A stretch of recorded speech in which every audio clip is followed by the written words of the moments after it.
Hello guys, hello my dear students. जैसा कि आप सब वेट कर रहे थे मेरी अगली वीडियो का, तो ये रही आपके सामने मेरी अगली वीडियो।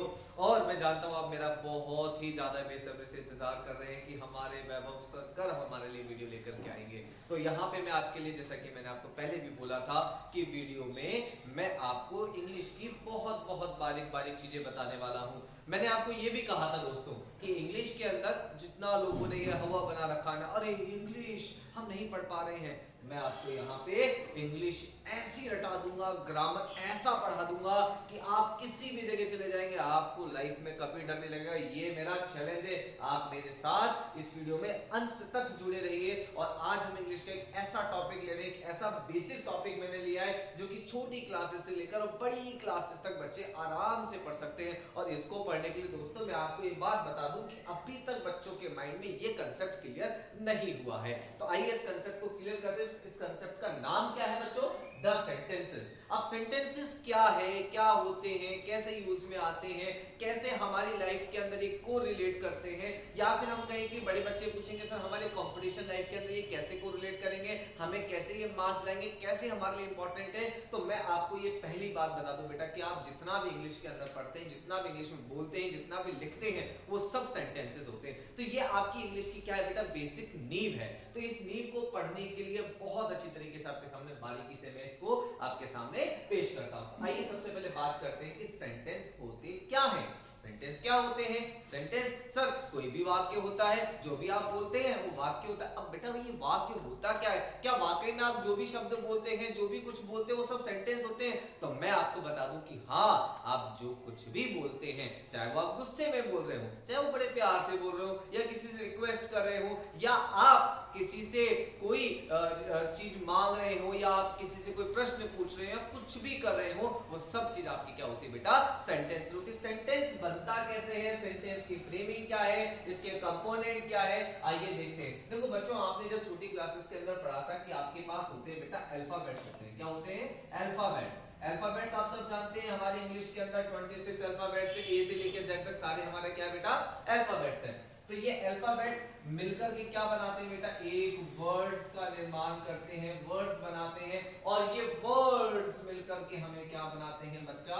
ये सेंटेंसेस बनाते हैं। अगर मैं इसको सिंपल लैंग्वेज के अंदर ट्रांसलेट करूं तो ये पूरा प्रोसेस क्या कहलाता है? The group of words. The group of words which make complete sense is called sentence। मतलब आप बेतु की बात तो कुछ करते नहीं, आप कभी ना कभी कोई ना कोई बात तो जरूर करते हैं, और उस बात को आप किन के साथ जोड़ते हैं बेटा? शब्दों से जोड़ते हैं। तो वही शब्द मिलकर क्या बना रहे हैं बेटा? आपके वाक्य बना रहे हैं। और यही वाक्य आपके शब्दों से मिलकर के बने, और यही शब्द से मिलाकर आपके सेंटेंसेस होते हैं। आइए सेंटेंसेस के बारे में हमने जान लिया कि इसका फॉर्मेशन क्या होता है। अब ये सेंटेंस कितने तरीके के होते हैं सर? अच्छा, सेंटेंस केवल एक चीज नहीं कि केवल वर्ड्स मिला दिए सेंटेंस नहीं होता। अगर आप सेंटेंस को बिना मीनिंग के नहीं बनाएंगे तो आपका सेंटेंस कभी नहीं कहलाएगा। तो मैं इसको सिंपल डेफिनेशन करूं, a group of words which make complete sense. मतलब ऐसे वाक्य शब्दों का ऐसा समूह जिनका अर्थ निकलता हो, वो हमारे क्या कहलाते हैं बेटा?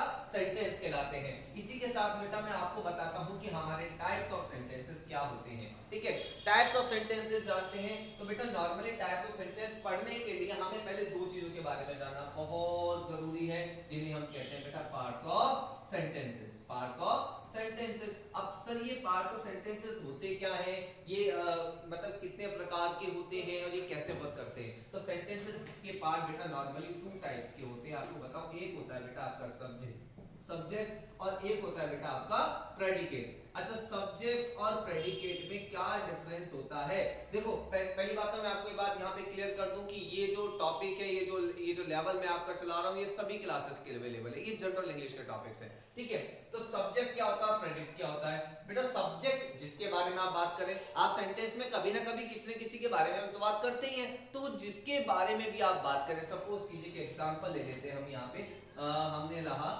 Mohan goes to market। Mohan बाजार जाता है, यहाँ पे हमने किसके बारे में बात करी बेटा, मोहन के बारे में बात करी है। तो ये मोहन हमारा क्या है बेटा, सब्जेक्ट। अच्छा सब्जेक्ट में हम कोई भी प्रोनाउन का भी यूज कर सकते हैं। सपोज कीजिए I, we, you, they, he, she, it, या किसी भी व्यक्ति का नाम भी हम इस्तेमाल में ले सकते हैं। तो ये हमारा क्या कहलाएगा बेटा, सब्जेक्ट कहलाएगा। ठीक है, अब इसके अलावा प्रेडिकेट क्या होता है सर, प्रेडिकेट के बारे में बताइए बेटा। ये जितना भी पार्ट है ना सेंटेंस का सब्जेक्ट के बाद में, ये पूरा पार्ट आपका क्या कहलाता है बेटा, प्रेडिकेट कहलाता है। अच्छा एक यहाँ पे मैं कंपटीशन वालों के लिए एक डाउट क्लियर कर देता हूँ कि वो लोग काफी बार कंफ्यूज होते हैं कि सर एक चीज और आती है जिसे हम कहते हैं ऑब्जेक्ट। तो ये ऑब्जेक्ट क्या प्रेडिकेट के बराबर होता है, क्या ये सेम होता है? तो मैं आपका डाउट क्लियर कर दूं कि ऑब्जेक्ट प्रेडिकेट सेम नहीं होते। Object is a part of a predicate. आप यहां ध्यान रखेंगे, देखो मैं आपको एक एक सेंटेंस यहां पे तोड़ करके बताता हूं कि कैसे हमारा सेंटेंस फ्रेम करता है, इसके कंपोनेंट क्या होते हैं। यहां पे आप जो गोज देख रहे हैं ये आपका बेटा मेन वर्ब है। क्या ये मेन वर्ब है। यहाँ पे आपका ये जो टू मार्केट है ये आपका टोटल बेटा क्या है, ऑब्जेक्ट है। क्या है, ऑब्जेक्ट है। यहाँ पर ये प्रेडिकेट का पार्ट होता है, ये प्रेडिकेट नहीं होता। Object is not similar to a predicate. यहाँ पे काफी सारे बच्चे कंफ्यूज करते हैं, और कंफ्यूज क्यों करते हैं, क्योंकि जब वो क्लॉजेस पढ़ते हैं तो उनको इस चीज में प्रॉब्लम आती है। आइए यहाँ पे मैंने आपको पार्ट ऑफ सेंटेंसेस के बारे में अच्छी तरीके से बता दिया है, और मैं जानता हूँ कि मेरे बच्चे हमेशा इस चीज का वेट करते रहते हैं कि सर अपनी अच्छी अच्छी ट्रिक्स के साथ में इतनी सिंपल तरीके से हमें इंग्लिश के बारे में बताते रहे। अच्छा पार्ट्स ऑफ सेंटेंसेस हो गया। पार्ट्स ऑफ सेंटेंस के बारे में हमने अच्छी तरीके से पढ़ लिया, लेकिन इसके बाद अब हम पढ़ने वाले हैं टाइप्स ऑफ सेंटेंसेस, जो कि आपकी ग्रामर का बहुत ही इंपॉर्टेंट टॉपिक है। सो गाइस मैं आपको पढ़ाने वाला था types of sentences.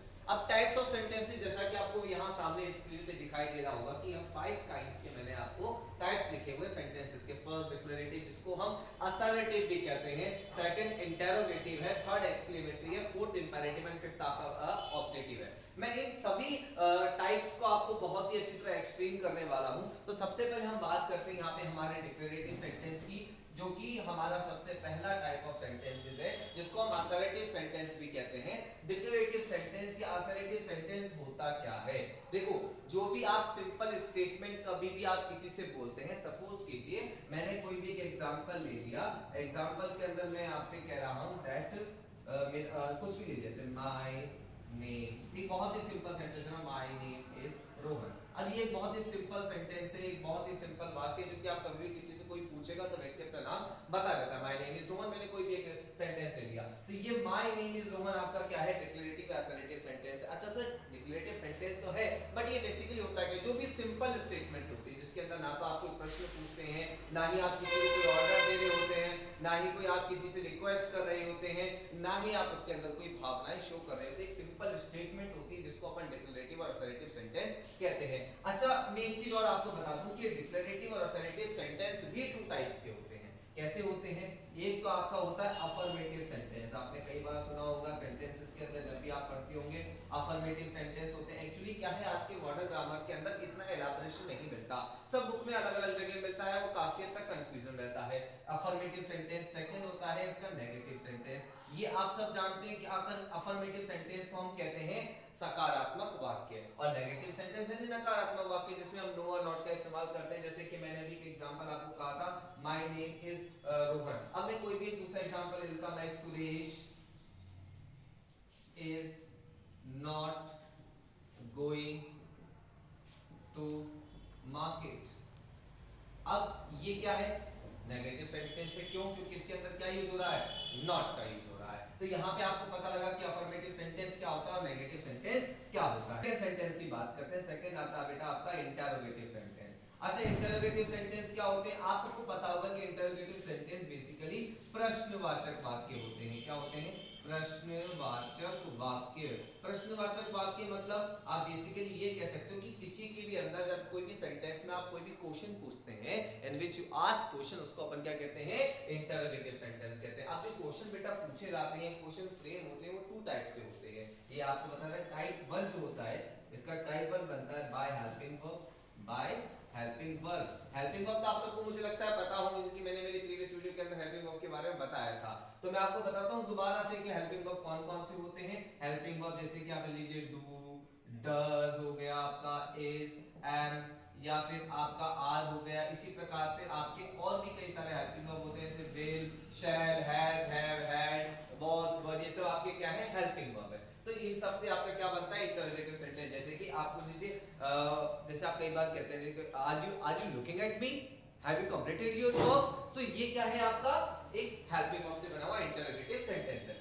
Type second क्या होता है, टाइप सेकंड बेटा होता है जो कि बाय WH फैमिली वर्ड से होते हैं। अब WH फैमिली वर्ड हमारे दूसरे स्टूडेंट सोचेंगे कि ये कौन सी फैमिली आ गई, हमने शर्मा, वर्मा और ना जाने कितनी फैमिली सुनी, लेकिन WH फैमिली वर्ड्स कौन से हैं? तो नॉर्मली WH फैमिली वर्ड्स कौन से होते हैं, जैसे what, when, where, how, who, whose, whom, ये सब हमारे क्या है, WH फैमिली वर्ड्स हैं। तो इन दोनों से हमारे क्या बनते हैं, इंटरोगेटिव सेंटेंस फ्रेम होते हैं। सब आपको शायद ये डाउट क्लियर हो चुका होगा कि इंटरोगेटिव सेंटेंस क्या होते हैं, जिसके अंदर आप क्वेश्चंस पूछते हैं। तो जिसमें भी आप क्वेश्चन पूछ रहे हैं वो आपका कौन सा सेंटेंस होगा, इंटरोगेटिव सेंटेंस होगा। मैंने इसकी पहचान आपको ये बता दी कि ये या तो हेल्पिंग वर्ब से बनेगा या WH फैमिली वर्ड से बनेगा, और सबसे इंपॉर्टेंट बात कि इंटरोगेटिव सेंटेंस के लास्ट में क्या आता है, क्वेश्चन मार्क आता है। ये बात जरूर ध्यान रखिएगा।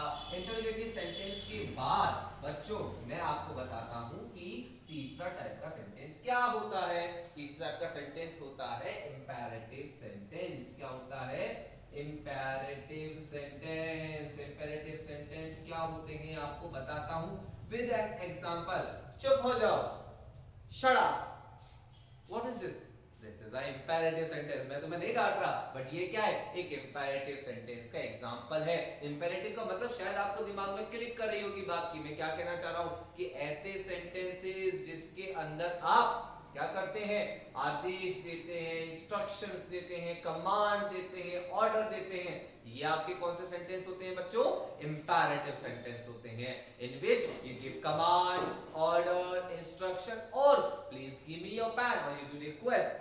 It's all a imperative sentence. So seriously अब आपको ये imperative sentence भी समझ में आ चुका होगा कि in which we give orders, commands, instructions और do requests। ये सब आपके क्या होते हैं, इंपैरेटिव सेंटेंस होते हैं। आपको क्लियर हो गया यहाँ पे कि इंपैरेटिव सेंटेंस होते हैं। इसका एक एग्जांपल मैं आपके सामने बोर्ड पे लिख देता हूँ जिससे आपको दिक्कत नहीं होगी। क्लोज दैट विंडो, एक एग्जांपल हो गया। क्लोज दैट विंडो यानी वह खिड़की बंद कर दो। अब ये क्या एक प्रकार का कमांड है, एक प्रकार का ऑर्डर है। एक और एग्जांपल आपके सामने ले लूं जिससे और आपका डाउट क्लियर हो जाएगा कि इंपैरेटिव सेंटेंस क्या होते हैं। जैसे कि मैंने आपको बोला do request, please give me your book. ये भी क्या एक प्रकार की रिक्वेस्ट है, ठीक है। रिक्वेस्ट मतलब आप समझ रहे होंगे, किसी से भी आप जब विनम्र निवेदन करते हैं, ठीक है।